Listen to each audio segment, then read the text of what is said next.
Let Hill's book, enhanced by annotations, tips, and additional content from the business experts at Entrepreneur, give you a greater understanding of the length and breadth of Hill's work.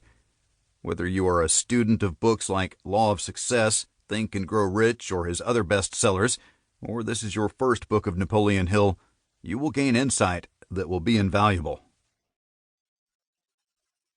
Introduction by the editors of Entrepreneur. When Napoleon Hill began writing about success, he might not have realized the impact his work would have on future generations of writers, thinkers, and the business world. Those initial interviews and subsequent articles and essays are the basis for much of what we read about the topic of success today, and for good reason. They are evergreen concepts that age well.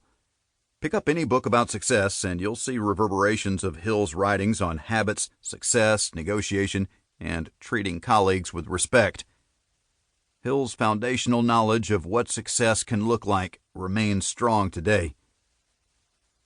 No matter how you define it, we all seek success in one form or another, and the journey to find it can be long and often daunting. We hope for quick solutions. We don't often find them. We set our goals, often too high. We depend on others to lay out a path toward success for us, but it's not on them to do so. Ultimately, we find that the true key to success lies within. Napoleon Hill knew this. He knew that success was entirely dependent on one singular element: you. How you navigate the world and how you treat others is the basis for your own success, both in business and in life. How to use this book. The selections in this book from Napoleon Hill's timeless first writings run the gamut from inspirational to practical. As you listen, keep in mind that each essay is a product of its time and place. As such, some language usage and sentence construction may seem unfamiliar to you. We have opted to retain as much of the original tone and voice of the author as possible, providing some updates for modern sensibilities, including headings to help you navigate the content.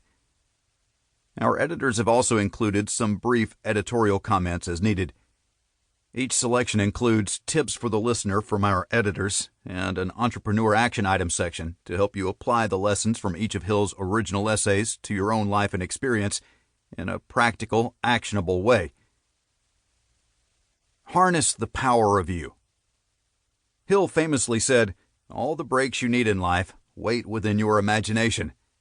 Imagination is the workshop of your mind, capable of turning mind energy into accomplishments and wealth. So, what are you waiting for? Use your imagination to broaden your own idea of success. Think about what you want your life to look like. Do you want to grow in your position at work as a solopreneur? Perhaps you want to forge a path outside the confines of your office and break out on your own as an entrepreneur. Maybe you want to create a passive income that will allow you to focus more on family and fun. Or perhaps you want to focus on non-work-related success, quality time with your family, honoring your interests and passions, or even having more time to volunteer and change your corner of the world. Success can look any way you want it to. All it takes is your imagination and the drive to make it happen. Let's get started. Chapter 1. What you need to know.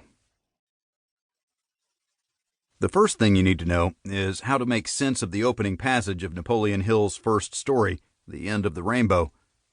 Hill introduces this article with a statement that would have been completely understood by his loyal readers at the time, but will leave modern readers scratching their heads. Hill begins with the somewhat grandiose announcement that this story is going to be a retelling of the dramatic turning points in the previous 12 years of his life. Then, in the very next sentence, he says he isn't going to tell everything, because he has been warned by his friends to leave out the final part of the story. What is he talking about?